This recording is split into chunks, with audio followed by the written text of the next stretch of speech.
अस्सलामु अलैकुम वरहमतुल्लाहि वबरकातुहू। अऊज़ु बिल्लाहि मिनश्शैतानिर्रजीम। बिस्मिल्लाहिर्रहमानिर्रहीम।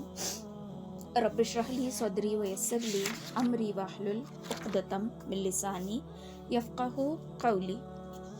रब्बि यस्सिर वला तुअस्सिर वतम्मिम बिल खैर वबिका नस्तईनु या फ़त्ताहू या फ़त्ताहू या फ़त्ताहू रब्बी ज़िदनी इल्मा रब्बी ज़िदनी इल्मा रब्बी ज़िदनी इल्मा। चलो, पिछले हफ्ते का ही टॉपिक जो है आज दोबारा रिपीट करेंगे। पिछली क्लास के लिए माज़रत चाहती हूँ, बहुत ज़्यादा डिस्टर्बेंस हो रही थी और मैं खुद ही कंसंट्रेट नहीं कर पा रही थी, तो मेरा बोलना भी आगे पीछे हो रहा था और ये टॉपिक जो है बहुत इम्पॉर्टेंट था। तो इसके लिए आज वही टॉपिक जो है सुलह हुदैबिया का, इसको रिपीट करेंगे इंशाल्लाह। तो सबसे पहले पूरी बात का निचोड़ अभी समझ लो कि ये जो सुलह हुई थी इसमें मुसलमानों को सब्र करना पड़ा था, अपने अपने अना को कुचलना पड़ा था, समझ लो। तो इस हालात पे सब्र करना, अपने अना को कुचलना बहुत ज़्यादा मुश्किल था। बाज़ सहाबा को तो ये सुलह जो है ये पसंद भी नहीं आई थी और दिल में नाराज़गी भी थी। लेकिन इस पूरे वाक़ये से एक सबक हमें ये लेना है कि कभी कभार हालात हमारे हक़ में नहीं होते, हम जैसा चाहते हैं वैसा होता नहीं है, लेकिन जो हम नहीं चाहते हो सकता है अल्लाह वो चाहता हो, और जो अल्लाह चाहता है उसमें फौरी तौर पर या फिर ऑन द स्पॉट हमें वो नज़र नहीं आ रहा, फ़ायदा नज़र नहीं आ रहा, बेनिफिट नज़र नहीं आ रहा या जीत नज़र नहीं आ रही, लेकिन अनकरीब इसमें कहीं ना कहीं भलाई ज़रूर छुपी होती है।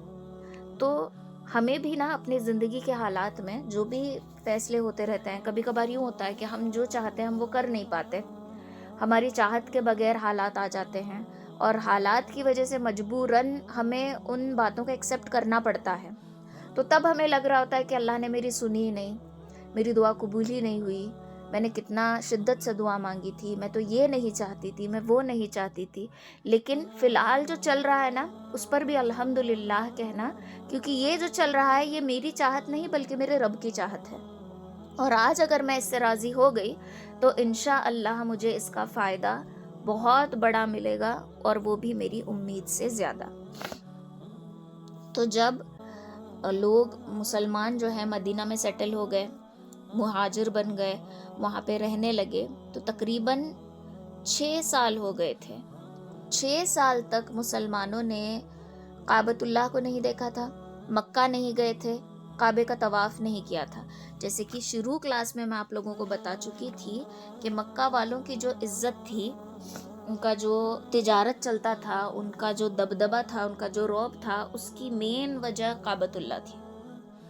ठीक है, काबतुल्लाह से वो जुड़े थे और बनु हाशिम और कुरैश वाले जो है हाजियों की खिदमत करते थे, उनके खाने पीने की, रहने का इंतज़ाम सब कुछ किया करते थे, इसलिए उनका एक रौब था, उनकी एक इज़्ज़त थी, वरना उनकी अपनी कोई इज़्ज़त नहीं थी। वो कनेक्टेड थे काबतुल्लाह से, काबा कनेक्टेड है अल्लाह से, तो इसलिए उनका एक रौब था, एक दबदबा था। तो जब इनमें फूट पड़ गई, यानी कि मुसलमान अलग हो गए, कुफ़ार अलग हो गए, तो अब मुसलमानों के नज़दीक काबतुल्लाह अल्लाह ताला की निशानी है। इब्राहिम अलैहिस्सलाम और इस्माइल अलैहिस्सलाम ने इस घर की तामीर की थी। ये दुनिया के बीचों बीच की जगह है और इसकी करेक्ट ऑपोजिट जो है बैतुल मामूर है, जो फरिश्तों का काबा है, और फरिश्ते उसकी रोज़ाना तवाफ़ करते हैं और मुसलमान साल में एक मरतबा हज करते हैं। तो ये जगह बड़ी मुक़द्दस है। तो 6 साल बावजूद इसके कि ये मक्का के रहने वाले थे, ये खुद अपने शहर जाकर काबतुल्लाह का तवाफ़ नहीं कर पा रहे थे। तो हर एक के दिल में ये तड़प थी कि हम मक्का जाएं और काबे का तवाफ़ करें और इबादत को पूरा करें, लेकिन मक्का वाले तो इनको एंटर होने नहीं देने वाले। तो एक दिन क्या होता है, नबी अलैहिस्सलातु वस्सलाम को मदीना में जब वो थे तब उनको ख्वाब आता है, और ख्वाब ये था कि आप सल्लल्लाहु अलैहि वसल्लम सहाबाए कराम रदियल्लाहु ताला अन्हुम के साथ मस्जिद हरम में दाखिल हुए। आपने खाना काबा की कुंजी ली, यानी कि चाबी ली, और सहाबा के साथ बैतुल्लाह का तवाफ़ किया और उम्रा किया। फिर कुछ लोगों ने सर के बाल मुंडाए और कुछ ने कटवाने पर इक्तफ़ा किया। तो कुछ ने मुंडवाए पूरा कंप्लीट और कुछ ने कटवाया। آپ صلی اللہ علیہ وسلم نے جب صحابہ کرام کو اس خواب کے بارے میں بتایا، انہیں اس خواب کے بارے میں پوری تفصیل سے بتایا، تو صحابہ کرام خوش ہو گئے اور کہا کہ کیا ہم مکہ میں داخل ہوں گے، کیا ہم طواف کریں گے؟ نبی علیہ الصلوۃ والسلام نے کہا کہ ہاں، ہم مکہ جائیں گے اور ہم طواف کریں گے، اور اس لیے عمرہ کی تیاری اب ہونے لگی۔ آپ صلی اللہ علیہ وسلم نے مدینہ میں جتنے بھی صحابہ کرام تھے سب کو اکٹھا کیا، اور بعض روایت میں آتا ہے کہ 1400، بعض میں آتا ہے کہ 1500 صحابہ کرام آپ صلی اللہ علیہ وسلم کے ساتھ عمرہ کے لیے نکل گئے۔ آپ نے عمرہ کی تیاری کی، آپ نے اچھا لباس پہنا، خوشبو لگائی، اور سب روانہ ہو گئے، اور آپ کے ساتھ ام المومنین حضرت ام سلمہ رضی اللہ تعالی عنہا تھی۔ ٹھیک ہے، سب لوگ نکل گئے۔ تو آپ نے مکہ کی طرف جب رخ کیا تو ذوالحلیفہ پہنچ کر آپ نے ہدی، یعنی کہ وہ جانور جس کی قربانی کی جاتی ہے، اس کو قلادے پہنائے، اس کا کوہان چیر کر نشان بنایا۔ کوہان، اونٹ کی کوہان، ہمپ جو ہوتا ہے، اس کو چیر کر وہاں پہ نشان بنایا، یعنی کہ یہ قربانی کا جانور ہے۔ یہ نشان بنا کر آپ نکلے تاکہ لوگوں کو سمجھ میں آئے کہ ہم جنگ کے لیے نہیں نکلے ہیں بلکہ ہم عبادت کے لیے نکلے ہیں۔ اور ان کی تلواریں بھی جو ہے میان کے اندر تھی، ننگی تلوار لے کر نہیں نکلے تھے، یعنی کہ تلوار کو میان سے باہر نکال کر نہیں نکلے تھے۔ تو جب آپ مکہ کے نزدیک تک پہنچے تو ایک ایلچی کو، ایک انسان کو وہاں پہ بھیجا کہ جاؤ ذرا خبر تو لے کر آؤ کہ وہاں کے حالات کیا کیا ہیں۔ ٹھیک ہے، تو وہاں کے حالات کیا کیا ہیں دیکھ کر اس ایک انسان کو جاسوس بنا کر بھیجا، اور قبیلے کے بہت سارے لوگ جم کر اکٹھا ہو کر اس تیاری میں تھے کہ مسلمانوں کو مکہ میں انٹر ہونے سے روکیں۔ تو یہ جو جاسوس تھا یہ سارے حالات دیکھ کر واپس ان کے پاس آیا، اور آ کر اس نے کہا کہ قریش والے تو تیاری میں ہیں کہ مسلمانوں کو مکہ میں اندر آنے نہیں دیں گے۔ تو آپ صلی اللہ علیہ وسلم اور تمام صحابہ کرام مشورہ کرتے ہیں کہ اب کیا کریں، یہ تو ہمیں انٹر کرنے نہیں دیں گے۔ تو ایک کہتے ہیں کہ کیا ہم جو لوگ وہاں پہ جمے ہوئے ہیں ان لوگوں کے گھروں پر حملہ کر دیں تاکہ وہ وہاں سے ہٹیں گے اپنے گھروں کو بچانے کے لیے۔ تو اتنے پر حضرت ابوبکر کہتے ہیں کہ نہیں، ہم یہاں لڑنے لڑانے کے لیے نہیں آئے ہیں، ہم تو عبادت کی غرض سے آئے ہیں، تو ہم عبادت کے لیے جائیں گے، ہم کسی سے جنگ نہیں کریں گے، ہم عبادت کرنا چاہتے ہیں اور ہم عبادت کریں گے۔ ہاں، اگر ہماری عبادت میں کوئی روک ٹوک کرنے کے لیے درمیان میں آئے گا تو پھر ہم خاموش نہیں بیٹھیں گے۔ اس سے پہلے کہ وہ جنگ کے لیے پہل کریں، ہم پہل نہیں کریں گے، ہم کچھ بھی چھیڑخانی نہیں کریں گے۔ تو حضرت ابوبکر صدیق رضی اللہ تعالیٰ عنہ کی بات، یہ جو بات تھی، یہ نبی علیہ الصلوۃ والسلام کو پسند آئی، تو آپ نے فرمایا کہ اچھا چلو آگے بڑھتے ہیں۔ تو آپ آگے بڑھے، اور راستے میں قراء الغمیم، یہاں پر یہ مکہ جانے والا مرکزی جگہ ہے، تو یہاں پر کھڑے تھے، اور یہاں پر حضرت خالد، یہ ابھی مسلمان نہیں ہوئے تھے، یہ طاق میں تھے کہ مسلمان آئے تو ان پر حملہ کریں گے، تو یہ لوگ یہاں پہ نماز پڑھنے لگے۔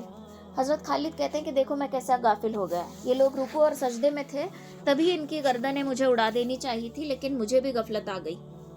اب یہ اگلی نماز جب پڑھیں گے تو میں ان پر وار کروں گا، کیونکہ یہ سجدے اور رکوع میں جب ہوتے ہیں تو غفلت میں ہوتے ہیں۔ تو اللہ تعالیٰ دلوں کے باتوں کو جاننے والا ہے۔ اللہ تعالیٰ نے کیا کیا، صلاۃ الخوف کی آیت نازل کر دی، صلاۃ الخوف کا حکم ہوا، یعنی سمجھو کہ بہت سارے لوگ ہیں، ایک امامت کر رہا ہے 4 رکعت کی نماز، تو آدھے لوگ پہرا دیں گے، آدھے لوگ 2 رکعت پڑھ کے فرسٹ قاعدہ اولیٰ میں، یعنی کہ 2 رکعت کے بعد جو ہم صرف اتحیات پڑھتے ہیں وہاں پر اتحیات پڑھ کر آدھے لوگ جو ہے سلام پھیر کر پہرا دیں گے، اور باقی آدھے جو پہلے سے پہرا دے رہے تھے وہ آ کر نماز پڑھ لیں گے۔ تو اس کو صلاۃ الخوف کہتے ہیں، یہ جنگ کے دوران پڑھی جانے والی نماز ہے۔ تو اب یہ بھی موقع حضرت خالد کے ہاتھ سے جو ہے چلا گیا، تو حضرت خالد ان کو فالو کرنے لگے، مسلمانوں کا اس کا اندازہ ہو گیا، تو مسلمانوں نے کیا کیا، اپنا راستہ چینج کر لیا، اور بہت مشکل راستے سے وہ آگے بڑھے۔ تو اب کیا ہوتا ہے، رسول اللہ صلی اللہ علیہ وسلم کی اونٹنی یہ ایک جگہ جا کر بیٹھ جاتی ہے اور اٹھتی نہیں۔ لوگوں نے کہا کہ کیا ہوا، یہ بیٹھی رہی ہے، اٹھ کیوں نہیں رہی؟ تو جو قصوہ تھی آپ کی اونٹنی اڑ گئی اور اٹھنے سے انکار کیا۔ آپ نے فرمایا قصوہ اڑی نہیں ہے اور نہ ہی اس کی عادت ہے، بلکہ اسے اس ہستی نے روک رکھا ہے جس کے پاس، جس نے ہاتھی والوں کو روک رکھا تھا، یعنی काबत उल्लाह को ढाने के लिए जब अबराहा की फौज आई थी काबा तोड़ने के लिए, तो उस हाथी को अल्लाह ताला के हुक्म से वो आगे नहीं बढ़ पा रहा था। हाथी का नाम था महमूद। ये बहुत बुलंद हाथी था और फर्स्ट टाइम हाथियों से जंग होने वाली थी।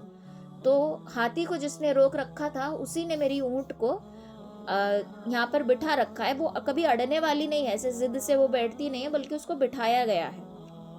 फिर आपने फरमाया, उस ज़ात की कसम जिसके हाथ में मेरी जान है, ये लोग किसी भी ऐसे मामले का मुतालबा नहीं करेंगे जिससे मैं अल्लाह की हुर्मतों की ताज़ीम करूँ, लेकिन मैं इससे ज़रूर इनकी बात को ज़रूर मानूंगा। जो भी ये सुलह करेंगे मैं इसकी बात को ज़रूर मानूंगा। उसके बाद आपकी ऊँटनी जो है उठ गई, वो चलने के लिए तैयार हो गई। फिर आपने रास्ते में थोड़ी सी तब्दीली की और अक्सा हुदैबिया में एक चश्मा है, वहाँ पर आप लोग रुके पानी पीने के लिए। अब वो जो चश्मा है उसमें पानी बहुत कम था और सहाबा कराम की तादाद तकरीबन 1500 थी, 1400-1500 थी। अब उतना पानी काफ़ी नहीं था। सब लोग डरते डरते कि सबको कहीं पानी कम ना पड़ जाए, इसलिए डरते डरते थोड़ा थोड़ा पी रहे थे। लेकिन प्यास की शिद्दत बहुत ज़्यादा थी और इतना कम पानी पीने के बावजूद उस चश्मे में पानी ख़त्म हो गया। तो अब आप सल्लल्लाहु अलैहि वसल्लम से लोगों ने प्यास की शिकायत की, तो आपने एक तीर जो होता है वो लेकर पानी में तीर चलाया, चश्मे में तीर मार दिया और पानी का फव्वारा छूट गया। लोगों ने ये देखा तो ये अल्लाह ताला की तरफ से एक मौजज़ा था नबी अलैहिस्सलातु वस्सलाम का। तो इस मौजज़े को देखकर लोग हैरान हो गए। और बाज़ रिवायत में ये भी आता है कि आप सल्लल्लाहु अलैहि वसल्लम ने पानी पीकर कुल्ली की थी और कुल्ली करके पानी को जो है वो उसमें उस चश्मे में पानी फेंका था और उससे भी पानी में जो है वो बरकत आ गई थी। पानी इस तरीके से क्या हो गया, भर भर के आ गया और पानी में बरकत हो गई। सब पानी पीकर अपनी प्यास को बुझाते हैं। अब उसके बाद आपके पास आता है बुदैल इब्ने वरका, ठीक है।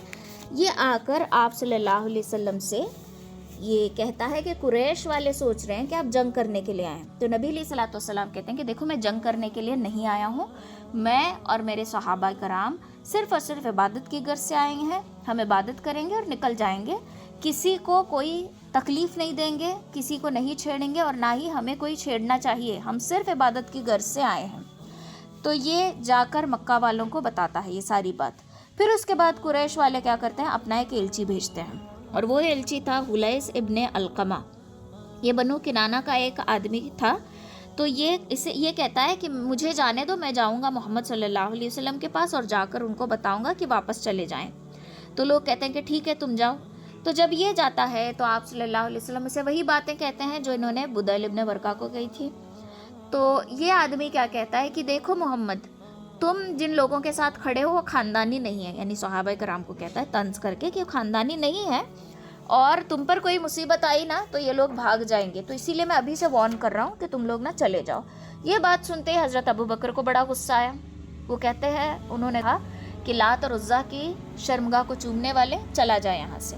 तू ये कहता है कि हम नबी अलैहिस्सलातु वस्सलाम को छोड़ कर जाएंगे, हम उनके लिए हमारी जानें भी हाजिर हैं, हम उनके लिए अपनी जान देने को भी तैयार हैं। ये सुनकर वो थोड़ा सा हड़बड़ा जाता है और वो देखता है कि नबी अलैहिस्सलातु वस्सलाम जब बात करते थे तो अजीब सा रौब छा जाता था। सब सहाबाए कराम खामोश हो जाते थे, किसी के अंदर बात करने की जुर्रत नहीं थी।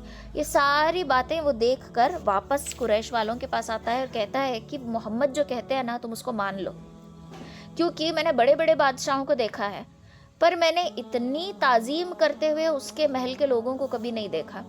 मैंने ये देखा कि जब मोहम्मद बात करते हैं तो सहाबाए कराम खामोश हो जाते हैं, कोई बीच में इंटरप्ट नहीं करता, कोई बात नहीं करता। यहाँ तक कि अगर वो बात करते हुए उनके मुंह से लुआब मुबारक अगर थूक भी उड़ता है तो वो उस थूक को लेकर अपने बदन पर मलते हैं।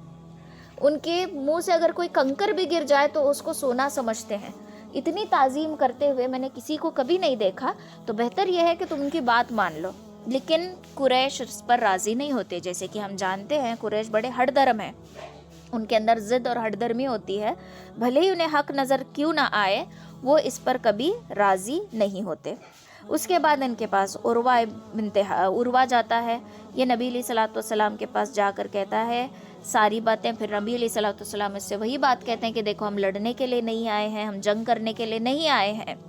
तो ये भी जाकर कुरैश वालों से कहता है कि कौम, मैंने नज्जाशी बादशाह को देखा है, उसके महल में मैं गया हूँ, उसके वज़ीरों को मैंने देखा है, सब के सब उसकी ताज़ीम करते हैं, लेकिन जैसी ताज़ीम मोहम्मद के साथी मोहम्मद के करते हैं वैसी ताज़ीम करते हुए मैंने किसी को नहीं देखा। तो तुम अब बात पे मत अड़ो, वो सिर्फ इबादत के लिए आए हैं और वो कह रहे हैं कि वो जंग नहीं करेंगे, तो उनको जाने दो। तो अरब वाले ये कहते हैं, मक्का वाले ये कहते हैं कि नहीं, हमारे होते हुए मुसलमान दाखिल हो गए तो हमारी इंसल्ट होगी, हम इनको दाखिल होने के लिए नहीं कहेंगे, नहीं देंगे। तो तुम जाओ और उनको कह दो कि वापस चले जाएं और चंद शराइत लेकर चले जाना। तो इतने में यहाँ पर नबी अलैहिस्सलातु वस्सलाम क्या सोचते हैं कि इनके इतने बार बार इल्ची आ रहे हैं पैगाम लेकर, तो हमें भी किसी को रवाना करना चाहिए। तो नबी अलैहिस्सलातु वस्सलाम सबसे पहले हज़रत उमर को कहते हैं कि उमर जाओ, तुम जाकर सिफारत करो।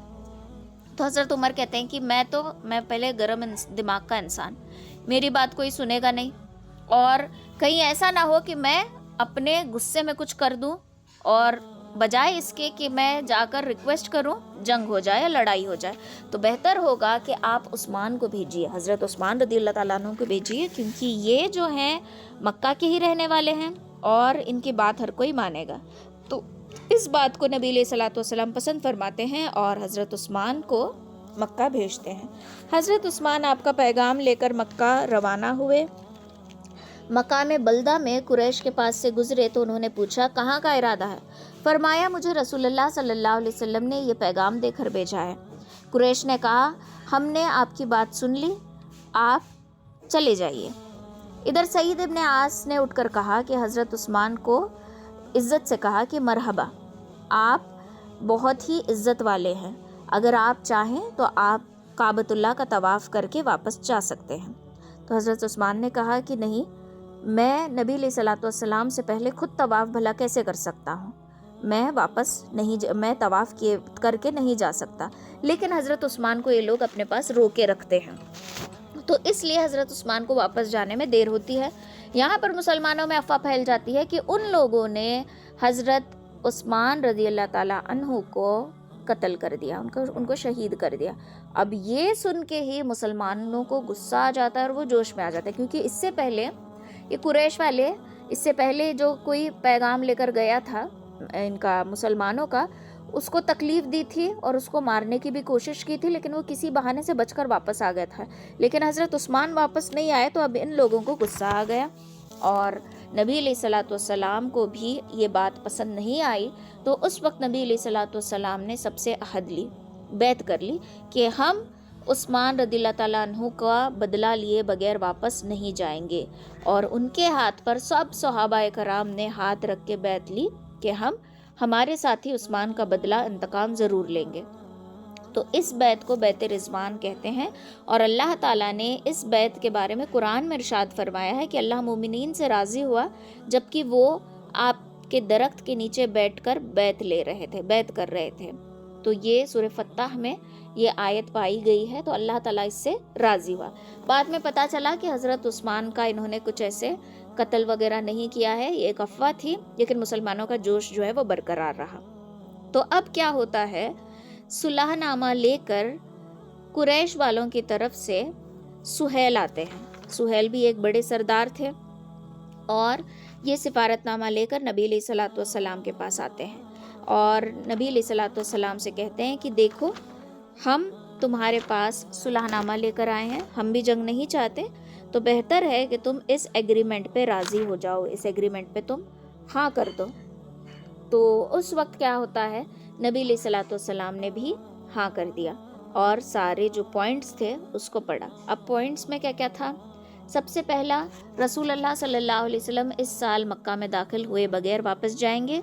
अगले साल मुसलमान मक्का आएंगे और 3 दिन क़याम करेंगे। उस वक्त मक्का वाले कोई भी उन्हें रोक टोक नहीं करेंगे और उनके साथ साथ हथियार नहीं होंगे, बल्कि जितना सिर्फ सफ़र में हथियार ज़रूरी है उतना ही लाएंगे, जंग का कोई सामान अपने साथ नहीं लेकर आएंगे।